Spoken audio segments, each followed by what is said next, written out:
Oxygen, very bad mix. I can tell you this unfortunately, under a direct call we went on once in Sun City.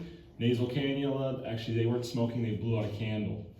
So candles and oxygen don't go well either. No, I mean, I say that and I don't mean to cause a stir for laughter, because unfortunately she had critical burns all the way in through internally and she passed. So any kind of flame, stove, candle, smoking, all bad with oxygen. You become very more flammable.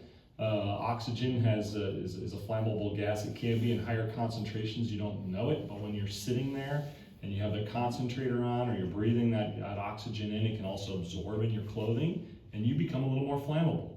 Stay away from flames if you have oxygen concentrators. Easy? Any other questions? Meds. I was going to add Kenny. I know when we go on fires and you want to go back into the house to get your meds or your pocketbook or purse or wallet or whatever, we'll do the best to retrieve that stuff, but I can tell you those meds they're bad, and the pharmacy will absolutely replace those for you, because we have that question all the time when we go out on fires. Hey, I need my meds. Well, as soon as all that smoke and you don't want to take those meds and the heat and everything else anyway. So don't worry about your meds, just worry about yourself and get out of the house. So, anything else? Way in the back. Yeah, you were talking about the red fire extinguishers and then having a white fire extinguisher as well. Does the white one also work on the other fires, or is it only a kitchen for grease fires? No, it works on all fires. So you just need the one, actually. The downside of the white ones are typically a little smaller, but granted, I don't want you guys to all be firefighters, you know, but I mean, if you, I see more times than not, we call it the green line. The folks will go out and run and get their garden hose, and we put the green line on the fire, which is perfectly acceptable if you're doing it from the outside of the house. So, garage fire, golf cart fire, that type of thing, and you're at least trying to put something on it early. Fire grows exponentially very quickly, minute after minute that goes by. That's why quick response time is very important. So, does that answer your question?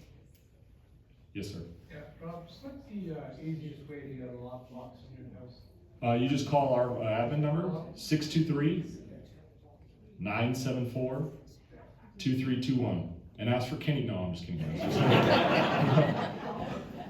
Kenny's phone blows up. No, our admin staff will help you out and get that scheduled for you. So how far are we out? About a month right now on scheduling? Yes, sir. About a month out on scheduling right now for You can't do lockboxes. it online, you have to call. You can put a request in through online, but then we're just going to turn around and call you or email you. Okay. So, yeah, it's too fluid to have to go back and forth, because you know, you may say only the 7th works for me, and we may not have the 7th available, so it's easier just to do it on the phone. Yep. One other question. Golf You don't cart. get questions. Oh, yeah. Go ahead. It's his question, but Oh. I'm asking it. Okay. Wow. I'm confused right now. Okay, electric golf carts, anything to help prevent or put that out? I would tell you to get them checked on a regular basis, so kind of like we do our regular vehicles and stuff like that. Make sure the charging system is up to date and working properly, and the batteries you didn't buy online through Waymo or something, I don't know, wherever you buy these batteries, because that's what we're seeing the problems.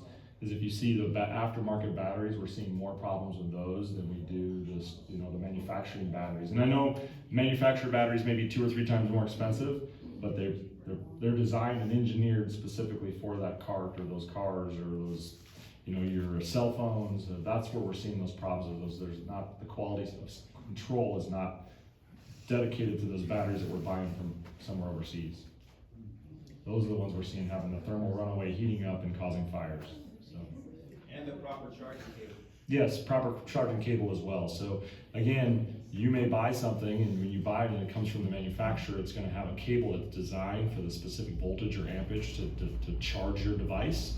Again, something goes bad, it breaks, and we want to hit Amazon, and Amazon's not a problem until it's a problem, because what happens is you're going to get a charging cord that may have a different amperage, a different, you know, that type of thing that's charging, either overcharging, undercharging, that can cause those batteries to fail as well. So, thank you, Kenny.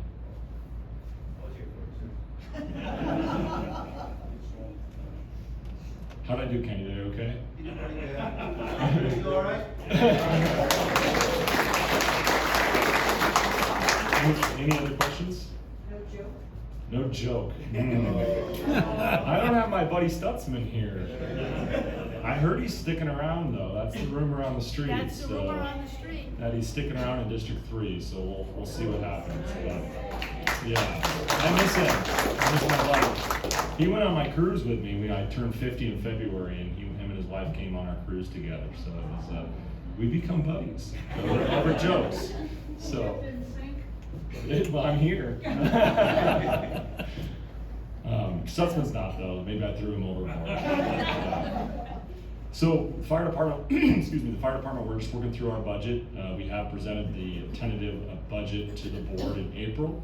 It will go in front of the board again in April or May this month on the fourth Tuesday, which is, what is that this month? Fourth Tuesday is the 27th this month, May 27th, so right after Memorial Day at 9:30. The board will adopt or tentatively adopt that budget, so then it will be open to the public. It kind of has been already, but has to be open for 30 days publicly. And then if anybody attends or has any questions about the budget, we can answer that publicly, or the board can take input from that and for changes to have a final adoption in June. And then it goes in effect July 1. So that's what we're working through right now, and doing some working with the High Ground, as you guys may or may not know that I've spoken with before, a public relations firm. We're getting really close to getting that information out to everybody. We keep working. So any questions on that side of the fire department, besides for prevention, which should be everything, right? I have one more comment on going back to the safety. Mm-hmm. Be sure that workmen working on your house are competent and experienced. So we love plumbers, because plumbers start a lot of fires. I would say at least half or 3/4 of our fires are started from plumbers sweating pipes. So we see handyman, again, I can't tell you who not to hire, but when you hire a handyman that's sweating pipes in your laundry room or garage or hooking up a washer and dryer, we've seen that as well. One of our volunteers actually had a new AC installed on his rooftop, and they reversed the wires. And unfortunately it was grounded. How was that grounded? He threw his water heater somehow in the garage and started his water heater on fire because he had an electric water heater, and started a fire in the garage. So he put it out with a green line, I believe, so we didn't have a lot of work to do when we got there. But again, I believe they were a licensed AC company too, so I'm not saying accidents can't happen, but that's, again, get out of the house, call 911, we'll be there. So. Anything else? Well, it's easy. It's going to be 100 here again. I know it doesn't feel like it today. Drink a lot of water, be safe, look after one another, and we'll see you next month.